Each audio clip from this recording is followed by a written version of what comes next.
पाकिस्तान में बड़ा हल्ला मचा हुआ है कि इंडिया ने पानी रोक दिया है, हमारा इंडस वाटर ट्रीटी को एबेयस में कर दिया है और हमारे यहाँ अब तो अकाल आ जाएगा, पानी पीने को नहीं मिलेगा, हमारे खेत सूख जाएंगे, फ्ला फ्ला फ्ला फ्ला फ्ला।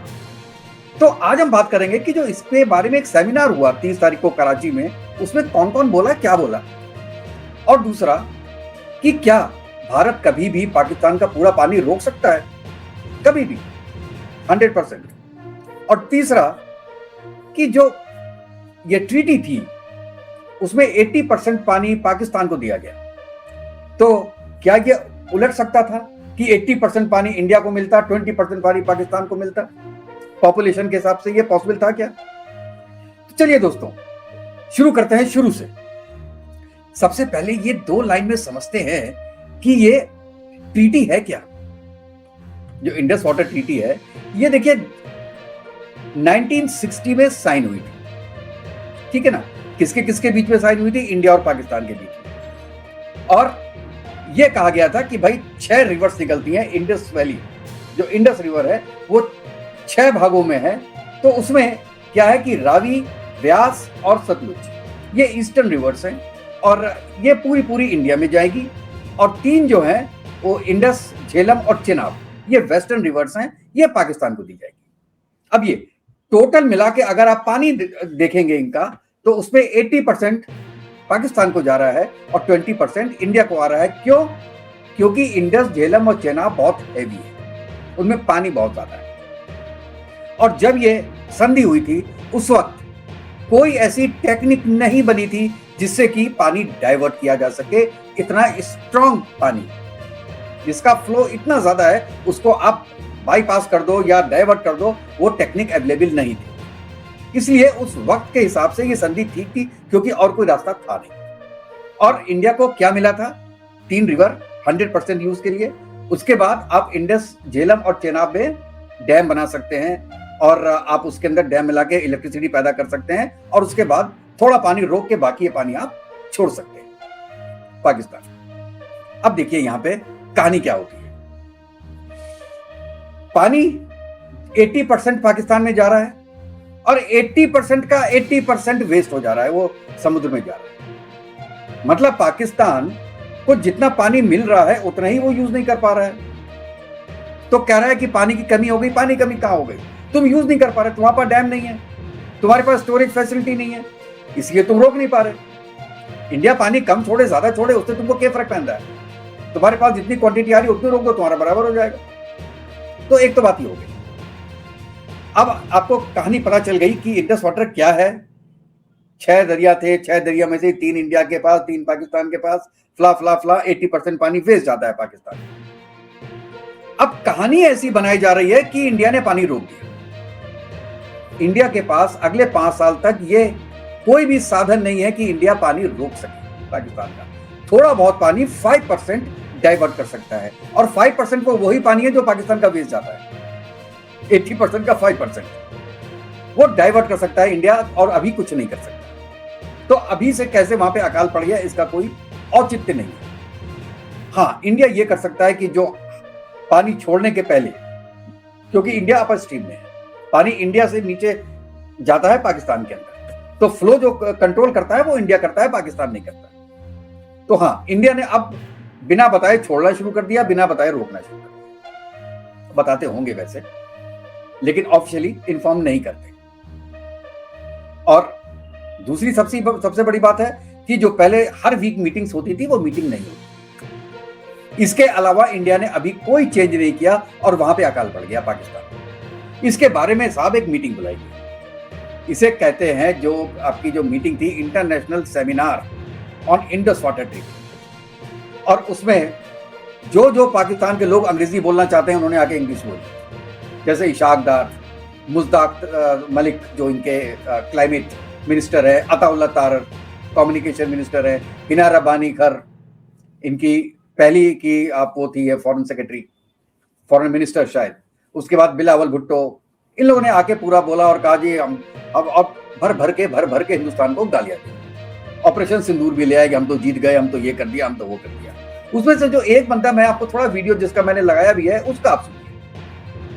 वो ये कहता है कि हमारा पानी किसी ने छुआ तो हम उसका हाथ काट देंगे। देखिए, जो दहशतगर्द देश है ना, उसके नेता भी दहशतगर्द हैं। यहां पे भी उन्होंने ये नहीं बोला कि हम इंडिया से बात करेंगे या इंडिया को नहीं करने देंगे, हम सबसे पहले इंडिया के हाथ काट देंगे। बिलावल कहता है कि हम गला काट देंगे। एक लीडर बोलता है कि हम ऐसा करेंगे कि हिंदुस्तान में घंटियां बनना बंद हो जाएंगी मंदिरों में, अगर इंडिया ने ऐसा किया तो चिड़िया चहचहाना बंद कर देंगी हिंदुस्तान में, ऐसी जगह बम मारेंगे जो केवल हिंदुओं को लगेगा, मुसलमानों को नहीं लगेगा।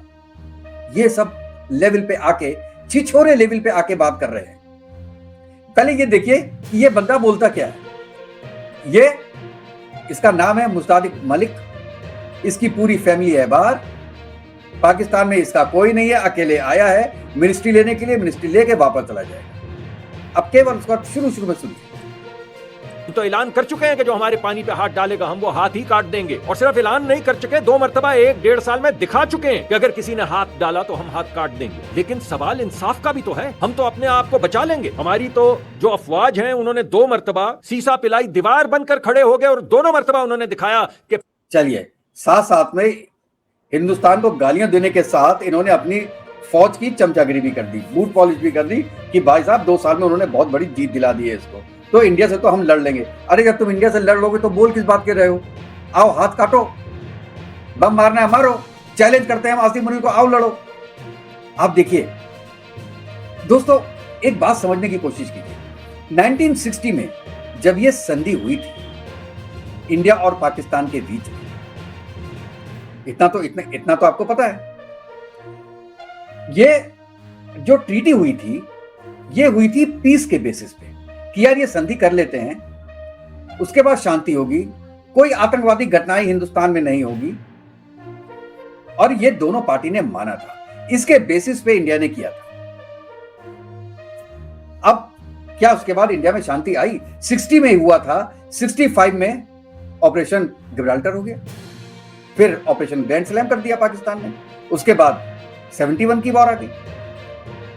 अब आप बताइए कि अगर ऐसा होगा, 71 की वॉर हो गई और आपने 3-4 युद्ध लड़ रही है इंडिया के साथ, तो शांति कहां है? जो डिक्लेरेशन आपने किया था कि दोनों देश आपस में शांति के साथ रहेंगे, वो तो खत्म हो गया।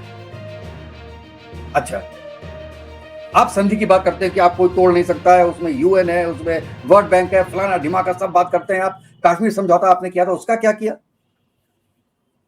कश्मीर समझौता क्या हुआ था भुट्टो और इंदिरा गांधी के बीच में? जब 93,000 सोल्जर्स को इंडिया ने छोड़ा था, तो ये कहा था कि भुट्टो ने कहा था कि मैं पाकिस्तान जाके सबसे पहले काम करूंगा कि जो 58 आपके जो फौजी हैं हमारे जेलों में, हम उनको रिहा करेंगे, अपनी पब्लिक को ऐसा साउंड कराएंगे कि जो है भाई कश्मीर की समस्या खत्म करो और वो इंडिया को दे दो, कश्मीर एक बना दो, और हम कुछ फॉर्मूला निकालेंगे। भाई साहब, जैसे ही वो पाकिस्तान पहुंचा, पलट गया और कहा हम जो है वो ये 1000 कट्स वाला जो आपने सुना होगा, हम इंडिया को 1000 मतलब 1000 कट देंगे बॉडी में, जिससे कि वो कट के मरे। मतलब इतने कमीने लोग हैं यार कि मतलब इंसान को भी काट रहे हैं तो 1000 कट्स, छोटा कटे हैं, तो जाके पलट गया। तो तुमने जो कश्मीर का वादा था वो तो पूरा किया नहीं। जो हरि सिंह के साथ आपने लेटर ऑफ एसेशन जो इंडिया के साथ साइन किया, वो क्यों साइन करना पड़ा? क्योंकि स्टैंड स्टिल जो आपका एग्रीमेंट था वो चला नहीं, वहां पे भी आपने धोखा दिया। जब तुम्हें धोखा देना आपकी फितरत है, तो अब आप ये सोच रहे हो कि हिंदुस्तान भी धोखा देगा आपको, इंडिया ने। और इंडिया, मैं कह रहा हूं आज भी कि ऐसा नहीं है कि आपके लोगों को भूखा मार देगा, प्यासा मार देगा। इंडिया करेगा, ये कह इसलिए रहा है कि भैया तुम अपनी आतंकवादी घटनाएं कम कर दो, ये जो 10-15 लोग तुम्हारे आसपास घूम रहे हैं हाफिज सईद टाइप के, उनको हमारे हवाले करो, अच्छे नेवर बन के रहो, तो ये जितनी संधि है ये वैसी चलती रहेगी, क्योंकि ये बंद नहीं की है हमने, अबेयंस में की है। और दूसरा दोस्तों, आप एक बात सोचिए, ये कह रहे हैं कि हम पूरे वर्ल्ड में ले जाएंगे, यूएन में ले जाएंगे, वर्ल्ड बैंक में ले जाएंगे, कहीं पर भी ले जाओ, कहीं पर भी ले जाओ। नहीं मानना तो नहीं मानना हिंदुस्तान को। क्या दुनिया कहेगी कि ठीक है आप अपनी टेररिस्ट एक्टिविटी इंडिया में करो, अफगानिस्तान में करो, बलूचिस्तान के लोगों के साथ करो, पीओजेके में करो, खैबर पख्तूनख्वा में करो, सब कुछ करो, लेकिन हम तुम्हारे साथ हैं इंडस वाटर ट्रीटी पे। और दूसरा, जहां तक ये संधियों की बात होती है ना दोस्तों, बहुत एग्जाम्पल्स हैं। जो उसको तोड़ा गया है। एक मैं बता सकता हूं कि जो आपका ये JCPOA वाला है, जिसमें यूएन उसमें इनडायरेक्टली इन्वॉल्व था, उसका क्या हुआ? जो ईरान के साथ हमने 2015 में साइन किया था, ईरान था उसमें, यूनाइटेड स्टेट्स था, ये आपका यूके था, फ्रांस था, रशिया था, चाइना था, जर्मनी था, यूरोपियन यूनियन था, सबने 14 जुलाई 2015 को साइन किया था। और ये यूएन सिक्योरिटी काउंसिल का रिजोल्यूशन है इसमें 2231 20 जुलाई 15 का। और भाई साहब ये लागू हो गया और 2018 में इसको विड्रॉ कर लिया। आप कौन होते हैं विड्रॉ करने वाले भाई? जब तुम्हारा मन है संधि कर ली, जब मन चाहा विड्रॉ कर लिया। इंडिया ने भी कर दिया। इंडिया के पास तो रीजन है, यूएस के पास तो कोई रीजन ही नहीं था। उसी आप यही देखो तो 2019 में INFTT, इसमें यूएस ने एकदम से आपका जो ये intermediate range nuclear force treaty था उससे निकल गया। उसने कहा जी रशिया उसका जो है वायलेशन कर रहा है, हम निकल जाते हैं। वो निकल गया। पेरिस क्लाइमेट एग्रीमेंट से निकल गया, नहीं माने मेरा। सेम आप लाइन में देखिए तो रशिया, आपको याद होगा बुदापेस्ट मेमोरियम 1994 का, उससे निकल गया। 2014 में क्रीमिया को ले लिया। कौन सी संधि कौन मान रहा है? जिसकी जहां पे जरूरत होती है वो जरूरत पूरी कर रहा है। इवन चाइना, उसने जो अनक्लॉस एट्रीब्यूशन है ये साउथ चाइना सी वाला, उसको कब माना? वो तो उसको अपनी टेरिटरी मानता है। हांगकांग का प्रॉब्लम अभी तक चल रहा है। तो आप कॉलर पकड़ के किसी से आज के दिन में नहीं करा सकते कि आप संधि को मानिए। अगर इंडिया संधि को मान रहा है, जो कि कह रहे हो कि भाई इतने सालों से चल रही थी, 60 से लेके 40 साल वो हो गए और 60 साल हो गए, 60 साल में 50 साल से तो चल रही थी। क्यों चल रही थी? क्योंकि इंडिया सोचता था कि तुम अब सुधर जाओगे, अब सुधर जाओगे, अब सुधर जाओगे। लेकिन जब तुम नहीं सुधरे तो और कोई रास्ता इंडिया के पास था नहीं तुमको सुधारने का।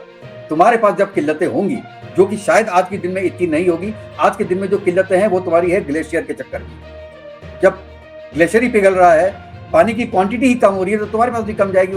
उसमें इंडिया के रोकने ना रोकने का कोई इतना दखल है नहीं। क्योंकि हाँ, आज से 10 साल के बाद जरूर होगा, 10 साल के बाद ये होगा, लेकिन आज नहीं है। और तुमने 10 साल में अगर अपने पूरे डैम बना लिए, स्टोरेज फैसिलिटी बना लिए, तो भी इंडिया कुछ नहीं कर सकता। क्योंकि पूरी जो 3 नदियां हैं उनका बहाव इंडिया नहीं रोक सकता। इतना बड़ा बांध नहीं बना सकता, और बनाएगा भी तो बनाने में 30-35 साल लगने हैं। तब तक तो पाकिस्तान वैसे ही नहीं रहना है। वैसे भी ये पूरा फिर जो है वो पाकिस्तान ऑक्युपाइड जम्मू एंड कश्मीर वो अलग कंट्री बन जाना है। तो हमारी बात उसके बाद उससे होगी, तुम्हारे साथ नहीं होगी। तो अल्टीमेटली जितनी गालियां दे दो, जितनी कॉन्फ्रेंसेस बुला लो, पूरे दुनिया में गालो, हाँ कुछ समय के लिए कोई कंट्री है, यूएस है, चाइना है, वो आपके फेवर में बोलेंगे जरूर, लेकिन कर कोई कुछ नहीं पाएगा। और यहां पे मैं अपने हिंदुस्तानी भाइयों से भी, जर्नलिस्ट से, टीवी चैनल्स में मैं ये बोल रहा हूं और ये मैं कह रहा हूं, उनसे रिक्वेस्ट कर रहा हूं कि साहब आप भी सच दिखाओ। ये मत कहो कि हमने पाकिस्तान का पानी रोक लिया, एक एक बूंद पानी को तरसा देंगे पाकिस्तान को। कहां से तरसा दो? यही जो क्लिपिंग्स हैं, कोई मिनिस्टर बोलता है, डिफेंस मिनिस्टर बोलता है या होम मिनिस्टर बोलता है, तो यही क्लिपिंग्स पाकिस्तान ले जाके यूएन में दिखाएगा कि देखिए इंडिया वाले हमारे साथ ये कर रहे हैं, जबकि तुम कर कुछ सकते नहीं। पॉसिबिलिटी नहीं है। तो जो पॉसिबिलिटी है, जो नियर है, वो दिखाओ कि हम पानी छोड़ रहे हैं। पानी रोक लो, जितना रोक सके रोको, लेकिन ये दिखाओ कि हम पानी छोड़ रहे हैं। अब ये क्यों दिखा रहे हो कि आप रोक तो रहे नहीं हो और आप कह रहे हो कि हम रोक रहे हैं। आपकी और आपकी कंट्री दोनों की इमेज इससे प्रभावित होती है, और फैक्चुअल जो पोजीशन है वो दुनिया के पास नहीं पहुंच पाती है। आप दोस्तों इसके बारे में क्या बोलते हैं? अपनी राय हमको जरूर बताइएगा कि जो मैं बोल रहा हूं वो ठीक बोल रहा हूं कि नहीं बोल रहा हूं। कि पाकिस्तान जो कर रहा है, जो गिदड़ भक्तियां दिया जा रहा है, उसके पीछे औचित्य केवल यह है इंडिया को डाउन करना और अपना प्रेशर बनाना, इसके अलावा कुछ नहीं है। वो भी जानता है कि इंडिया 100% पानी नहीं रोक पाएगा। आपकी दोस्तों क्या राय इसके बारे में? अपनी राय जरूर दीजिएगा दोस्तों। और अगर आपको ये वीडियो पसंद आया हो तो मेरे चैनल को लाइक कीजिएगा, सब्सक्राइब कीजिएगा और बेल आइकन जरूर दबा दीजिएगा। तो नेक्स्ट वीडियो में मिलते हैं, तब तक के लिए दोस्तों जय हिंद, जय भारत, वंदे मातरम। खुश रहिएगा,